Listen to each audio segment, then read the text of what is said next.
Good morning, everybody. Good morning, everybody. Welcome back after a wonderful 4th of July, where we were celebrating the birth of our nation, made possible by so many veterans who have served our country. And so we think today is apropos that we're here to announce our new updated strategy to achieve functional zero in the veteran community. I'm joined today, I am Pete Nahara, President and CEO of the United Way of the Plains. Today you will also be hearing from Mayor Whipple, Abel Frederick, the Vice President for Community Impact here at the United Way of the Plains, Chandra Miller, the Interim Director of the VA here in Wichita, and of course, Pete Meitzner, our County Commissioner. And so with that, I'd like to welcome all of you here today, where we're going to talk about a collective community plan to specifically address our strategy to achieve functional zero homelessness in the veteran community. As a veteran myself, I have a very special interest in this project. As all of you know, Wichita is the home of McConnell Air Force Base and an additional 20,000 other veterans who have decided to make this community their home.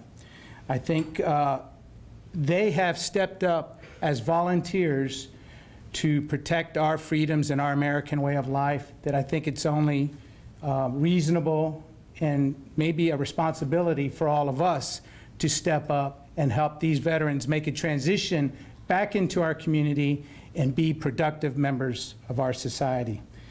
A couple things you may not know, that currently of the 350 available permanent supportive housing spaces we have, 208 are occupied by veterans. And of the 140 rapid rehousing spaces we have available, 25 are occupied by veterans. In both of these cases, we're doing what we can to transition them into stable, permanent housing so that they can be like all of you as productive members of our society. Homelessness is a complex social issue, and it will take a collective community response to bring it to functional zero. But if you didn't know, other communities in this country have done it, and I believe in Wichita's ability to do it as well. No one can outdo Wichita and our entrepreneurial spirit, and we're going to bring it to functional zero with the help of everybody here and with the help of all of you. So on behalf of the city and our county, I'd like to say how proud the United Way is to serve as the lead agency for the Continuum of Care that encompasses over 100 different partners in government, in business, in community leaders, and in just everyday citizens like all of us, working together towards a common purpose, and that's functional zero homelessness, particularly in the veteran community. So today's announcement demonstrates that even as Wichita's United Way is celebrating 100 years of serving the people of South Central Kansas, we will continue to evolve to meet societal needs and changes, just like everybody you'll hear from today, for another 100 years. At this time, it's my pleasure to introduce Mayor Brandon Whipple.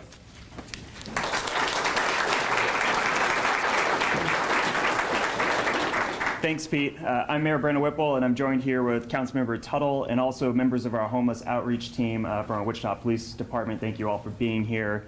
So today I stand beside a coalition of service providers to address a pressing issue that demands our attention and compassion. And of course, that's homelessness among our esteemed veterans. It is a matter that strikes at the very core of our duty to those who have selflessly served our nation.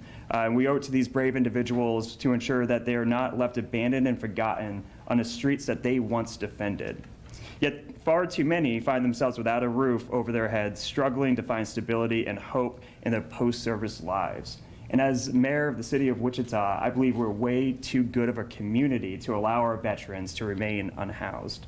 So that's why today we've come together to not dwell on the problem, but instead to focus on the solution. And by working together, we have the power to bring homelessness among our veterans to functional zero. So this goal will require not only collaboration, but of course dedication and the unwavering support of both our city government, our community partners, and our county government, and of course, individuals like you. So together we can ensure that our veterans receive the respect, the care, and the opportunities that they deserve so they can rebuild their futures. And they deserve nothing less, and we owe it to them. So thank you for allowing me to be here, a part of this. Thank you for allowing the city to be a part of this. And I'd like to introduce our local government counterparts over at the county level, Chairman Pete Meissner.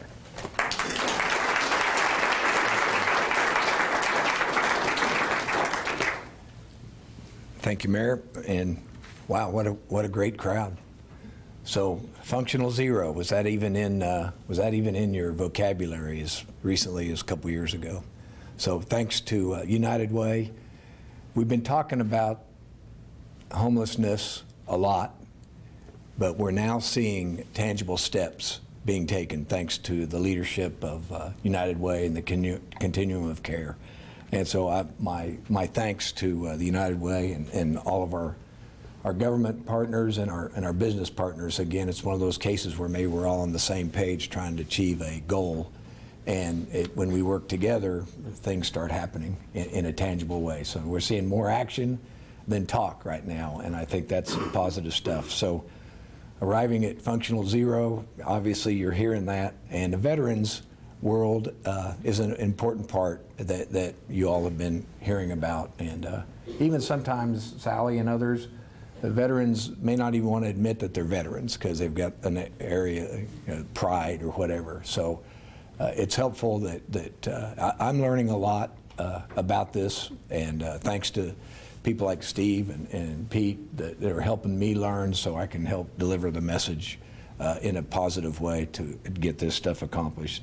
The Homeless Task Force, I'm here representing Commissioner Ryan Beatty, who represents the county on the Homeless Task Force, and I think Ryan's a great addition to help do that.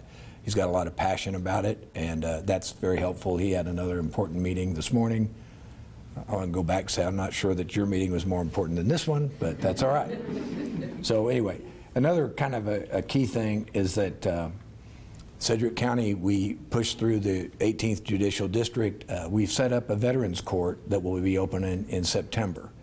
And so now when there's a little bit of a crime that can be manageable, it's going to go to a Veterans Court for more treatment-related stuff than going to jail or serving time. So again, just showing you how we all play our role at driving the lane that we can to help achieve functional zero.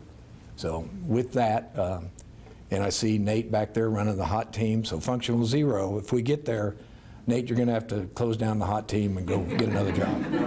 That's my goal. I think there's some openings in the police department, so you might have to start getting your resume ready. Anyway, Nate, you and your team, known you for a long time. Thanks for all you do with the hot team. So thank you for letting me say a few words. And next up on the batting order is Abel Frederick. Thank you. Thanks again.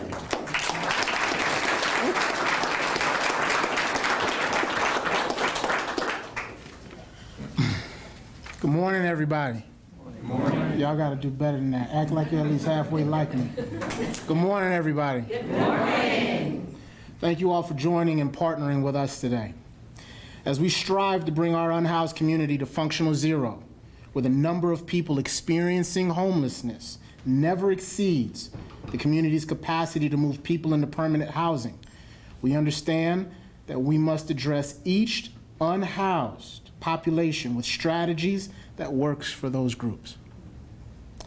Some of the information you have heard today highlights the access that our veteran population has to our services.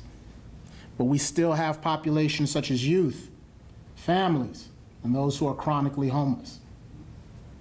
We will address those populations one by one. We will ensure that we have good data to know that everyone is accounted for, and we will implement strategies that serve all those populations.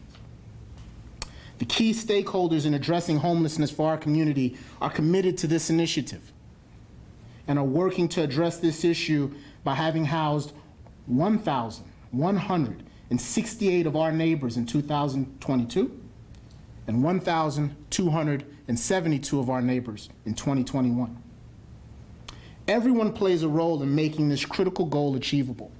Our government, our nonprofits, our elected officials, our service providers, our landlords, our database managers, our care coordinators, and especially our law enforcement. As the lead agency for the federally funded Continuum of Care, United Way of the Plains plays several roles in this project. We track data alongside the VA.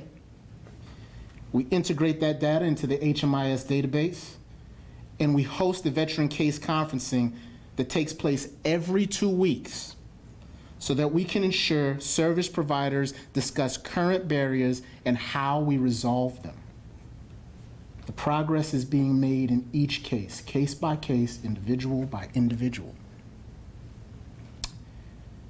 We're going to start generating some monthly reports to keep everyone abreast of what's going on, and those reports will involve all our key stakeholders so we can continue to course correct and maximize our resources to the best of our ability. Before I leave you today, I want to send some thank yous. The first thank you I want to send is to our COC agencies, those service providers. You are often asked very difficult questions to very complex problems, and you are never told thank you. Thank you. To our COC team in-house here that we have built up within the past 2 years, thank you. You've taken on a very difficult task. You've partnered with this community, our government, our businesses, our other nonprofit leaders, and you've ensured that we'll reach this goal of functional zero for veterans by 2024. So thank you.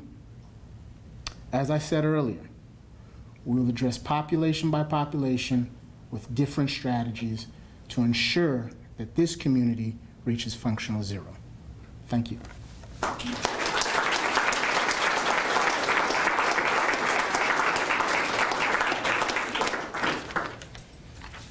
Well, good morning, everyone. I'm Sally Stang. I'm the Housing and Community Services Director for the City of Wichita. I'm just overwhelmed by all the people who showed up here today for this important announcement. So during this week of Independence Day, we celebrate the freedoms and equality that define our nation. It's crucial that we reflect on the plight of those who bravely served our country, our veterans who are experiencing homelessness. While we gather with family and friends and fireworks illuminate the sky, let us remember that thousands of veterans across our great land do not have the comfort of a stable home. We are aware of 32 such veterans right here in Wichita and the surrounding area. These are individuals who selflessly put their lives on the line to protect our freedoms, and yet find themselves battling homelessness. Ending veteran homelessness is not just a moral imperative. It is a duty we owe those who have sacrificed so much. It is an opportunity to show gratitude and honor to those who've worn the uniform and defended our way of life. Furthermore, it is imperative that we debunk the stereotypes surrounding homelessness. Let us challenge those misconceptions and recognize that homelessness can happen to anyone, including those who have served our country with honor. By fostering empathy and understanding, we can cultivate a society where every veteran is treated with dignity and respect. Homelessness among veterans is a complex issue with no easy solutions, but together we can make a difference. So we have a call to action for all Wichitans to assist us in meeting the needs of veterans without a home. We will be posting relevant statistics on our website at wichita.gov/Homes for Heroes, as well as specific asks to the community for resources to make this possible, including the need for rental units from landlords who are willing to lease from veterans coming from homelessness. Those veterans come with rent assistance from various sources, as well as case management from the VA and other service providers here in our community. Other needed resources include household goods that can help make a housing unit into a home, as well as moving assistance, job training, groceries, and more. The community can assist in many ways beyond donating needed goods. They can help us identify other veterans we haven't yet identified that are experiencing homelessness. They can volunteer at the next VA stand down that's going to happen on September 8th. And they can participate in the annual point in time count that's occurring next January 2024. The City and County Commissioned Homelessness Task Force will help identify and deploy resources to fulfill this goal, and once achieved, will help the community in reaching functional zero for the next targeted demographic, for those experiencing chronic homelessness. As we celebrate our nation's independence, let us reaffirm our commitment to those who have fought for our freedom. Let us strive for a future where no veteran sleeps on the streets, where every hero has a safe and stable place to call home. Together, we can make a difference. By standing united, we can ensure that the sacrifices made by our veterans are honored not just in words, but in actions. This Independence Day, let us all pledge to end veteran homelessness, for it is a cause worthy our collective effort. Thank you so much.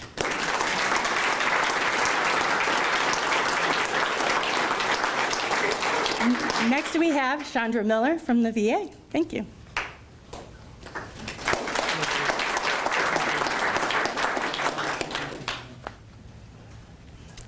Good morning, everybody. It is such a pleasure to be here today.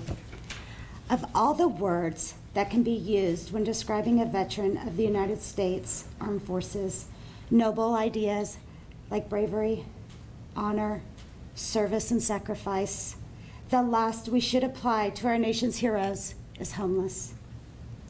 These citizens volunteered to serve their country, our country, and now it's our duty and our privilege to serve them. The United States Department of Veterans Affairs is fully committed to ending homelessness among these Americans we so proudly serve. We have made significant progress in recent years. Last year, nationwide, VA housed more than 40,000 homeless veterans, exceeding our goal by more than 6%. Locally, we contributed to that effort by providing housing for 115 veterans experiencing homelessness, exceeding our goal for the year by nearly 12%. Since 2020, the number of veterans experiencing homelessness has fallen by 11%. Obviously, there's still a lot of work to do. VA's focus is threefold. One, conduct coordinated outreach to proactively seek out veterans in need of assistance.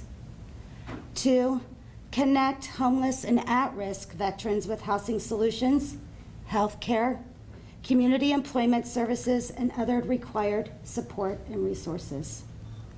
And finally, three, collaborate with federal, state, and local agencies, employers, housing providers, faith-based and community nonprofits, and others to expand employment and affordable housing options for veterans with assisting homelessness.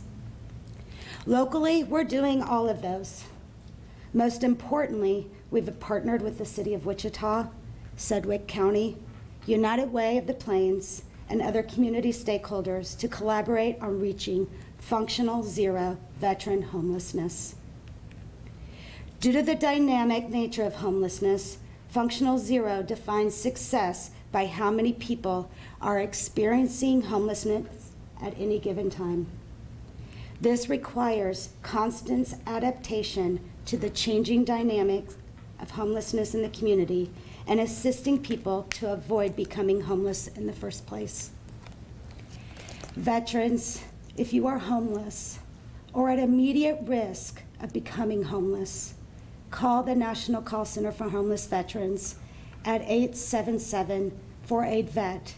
Again, that's 877-424-3838 for assistance. You can also call or visit your local VA medical center where VA staff are ready to help. I just want to thank you for the opportunity to speak on this important topic, and thank you to all of our partners for contributing to the fight against veteran homelessness. It is our great pleasure to work with you to successfully achieve this goal. Thank you.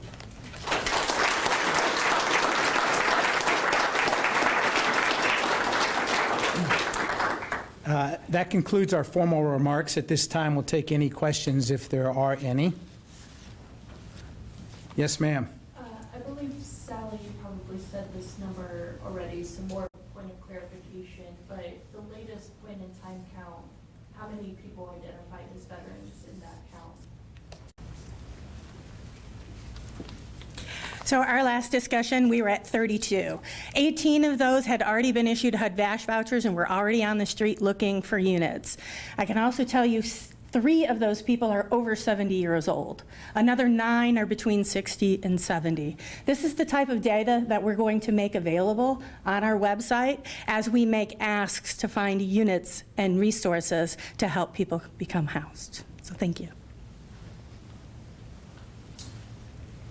Any other questions? So the goal is to get to functional zero. Is there a specific timeline for this? What are we looking at in terms of trends within a year, a couple years? What's the timeline with that? Thank you for the question. Yes, it is our goal to reach functional zero by the end of 2024. I honestly believe we can get those 32 people housed by the end of this year, but in order for us to qualify for reaching functional zero, we have to prove that we didn't just come together, get these people housed, and then as people come in, they fall into homelessness. We're going to have to prove that we've got a system in play that as new veterans enter into homelessness, it's brief and non-reoccurring, and that we have systems in place to quickly move them into housing. So we have this partnership in place. Are there any new programs that any one of these organizations, either the city, the county, the VA, are there any new things that are going to be put in place to ensure that that number comes down? I think all of the participating agencies are making adjustments to their priorities and their processes. For example, in our shop, we actually have a dedicated person who's also a veteran, Garen Van Ness, who's here with us today. He's been assigned to really corral all of the activities associated with our VASH vouchers, where we partner with the VA, and beyond that, to coordinate with coordinated entry to make sure that when we have someone who's been identified, that they're being brought entirely through the system and reporting all of that information back. So and then of course, this is an effort where we really need the assistance from the community. Right? We need to identify more housing units for folks. We need to make sure that we have the resources to make those housing units a home. I'm going to make one quick point. I'm Kenny from I'm the homeless program supervisor. Jump right in there. Sure. I just wanted to also reiterate the expansion of healthcare services for veterans. We've expanded services for those who are non-healthcare eligible. And so to meet this goal, we have to get veterans access to those treatment services. So we have staff from the homeless program. So veterans who are not healthcare eligible, they can still come into the services. They can still call the 1-800 number.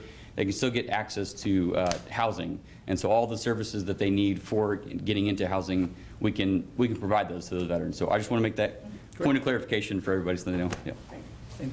And I was going to just add one other new program at the Continuum of Care is our Housing Navigator program, where under Steve Burton, Cole Schneiders, we have hired 3 additional people who meet with veterans specifically, along with everybody you heard here, to understand their current challenges and match them to the specific resource available to house them. And that is seeing great success person by person. And as Sally said, I think the community is on track to get functional zero and veterans, and then we're moving to the next demographic. Can somebody run us kind of through the process, how this will start from first, I guess, identifying those folks that need and kind of getting them up to hopefully permanent housing? Yeah, well, I'll start, but Sally may know more of the answer, or Abel Frederick. You heard the point-in-time count, and you heard the homeless database system. So in January, this community counts the best it can and gets a snapshot of how many people are unhoused. We enter it into a database system that is shared with dozens of partners in our shelters, our law enforcement, our government, so everybody has the same view of who is out there without a home and what we're doing to navigate them into a home. And so having that data that Sally was quoting back is because so many people are counting, and Steve Burton and his team are watching this in a database with the Continuum. Sally, did you want to add anything to that? I mean, that's the starting point, right, the entry. Yes, sir. Do you believe that the government, both state and federal, are doing enough to help solve this issue?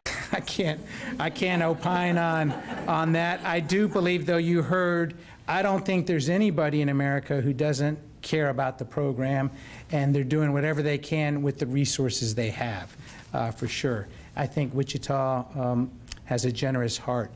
Wichita in the Midwest punches way above its weight in all things charity. At the United Way, we do so many other things, but when we call for help, this community responds. And so, as the mayor was speaking to, we haven't seen an issue that galvanized every constituency, from government to business to nonprofits, when it comes to homelessness here in Wichita. And so we're riding a wave of momentum, and we're going to convert that energy into impact. I can just say a couple words about that question.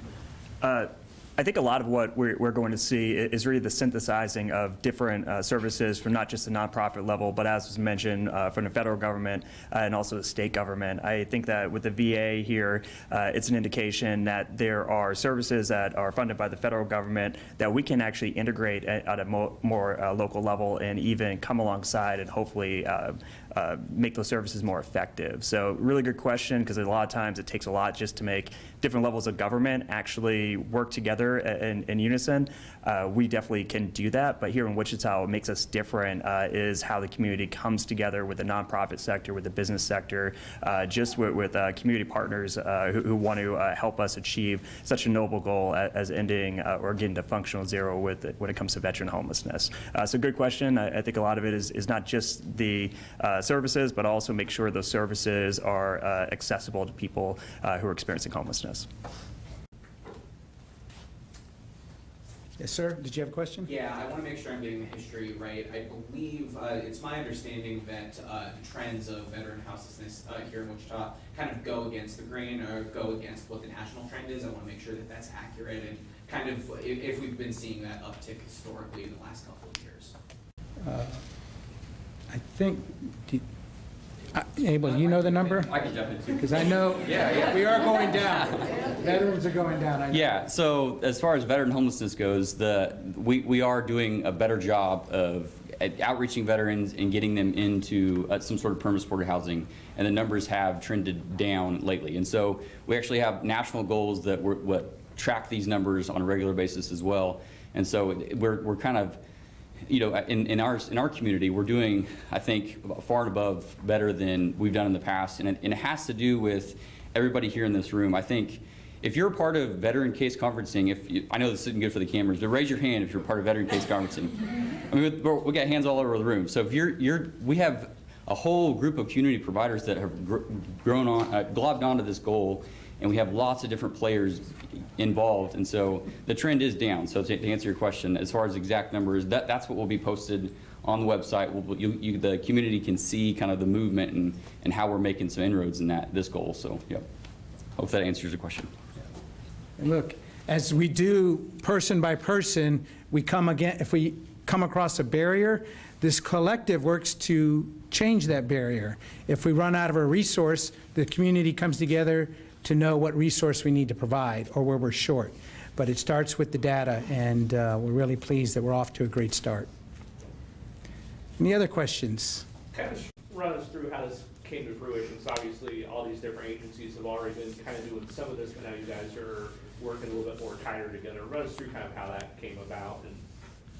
Go ahead, Sally. So I have the honor not only to be the city's housing director, but at this time I'm also the board chair for the Continuum of Care. And I think some structural changes within our Continuum of Care is actually getting us having deeper conversations, rowing in the same direction. We have had great community partners and members of the community trying to address homelessness, but in a little bit of chaos because everybody's going in their own direction. And so now we're really trying to corral everyone and get everyone rowing in the same direction so that we can have a deeper impact. And this is going to be a collaborative effort. This is not on any one group's shoulders. And to get it done, we're going to have to communicate. We're going to have to be comfortable outside of how we've always done things and get out of our own silos and work together and get it done. And we're going to get it done. Like I said, those 32 people, we want them housed this year. And then we can prove that we have a system in play so that we can claim functional zero for our community. So. Thank you. Any other questions? I guess, how do you stop the possibility of your resources becoming overwhelmed? I know there's been other cities who, when somebody else launches an initiative like this, decide, hey, let's take our folks and ship them over there so they're no longer our problem. How do you stop that from happening, and how do you make sure that people are still getting the quality of care and the proper process to Yeah, I'll start first, but maybe the mayor, Sally, or anybody else can follow up. By having the database system and case management, we're ensuring the success of the placement so that they're not just being displaced and end up back on the street, right? That's not the goal at all.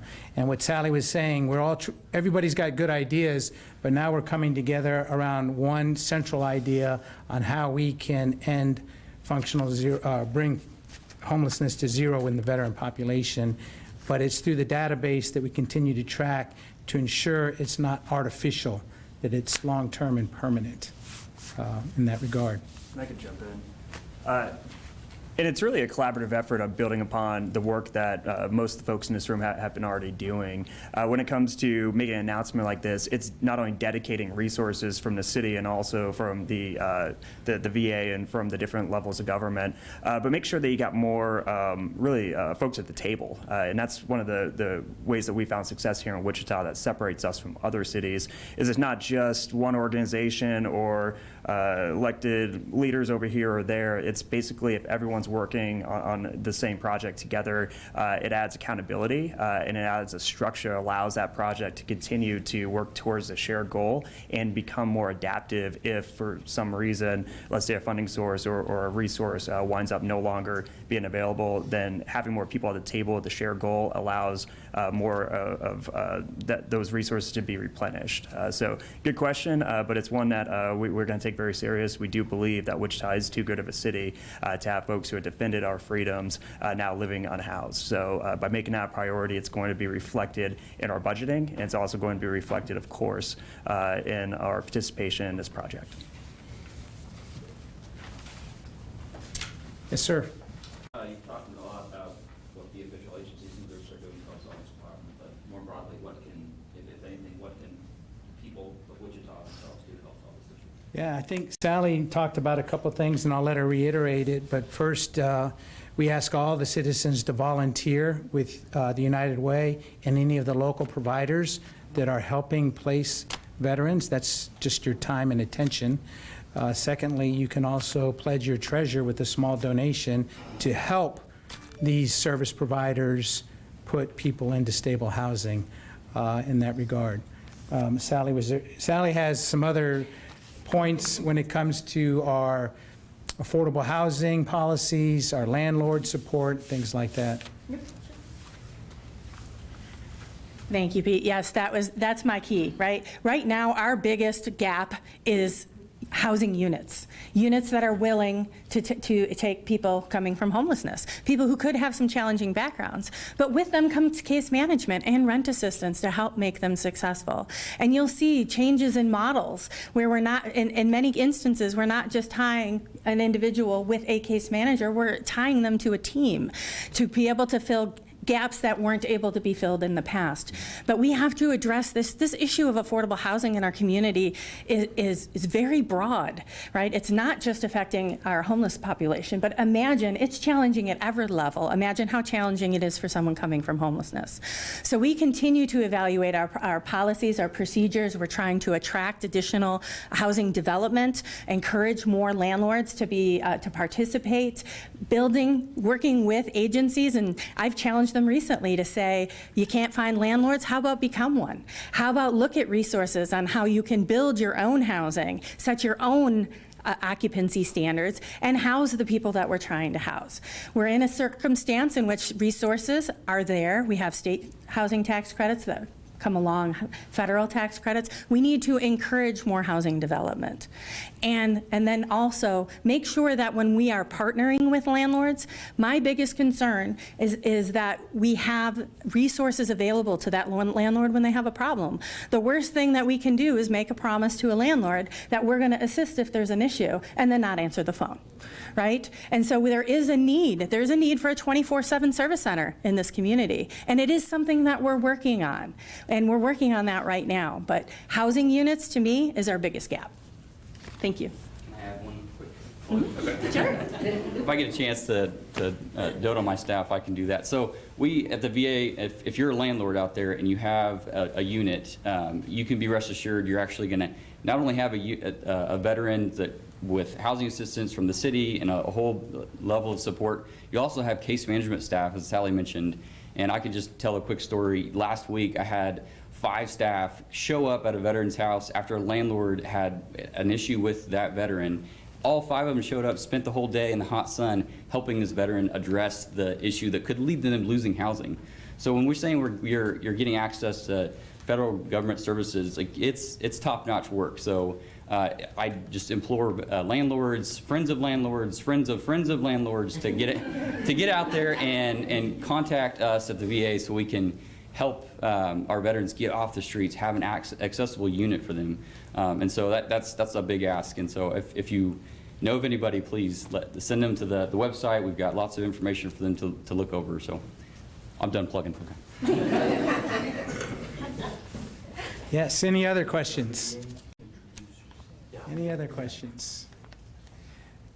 Well, with that, let me be the first to invite all of you back within a year, I hope, where we're celebrating the achievement of functional zero in our veteran population, thanks to all of you. So, see you soon.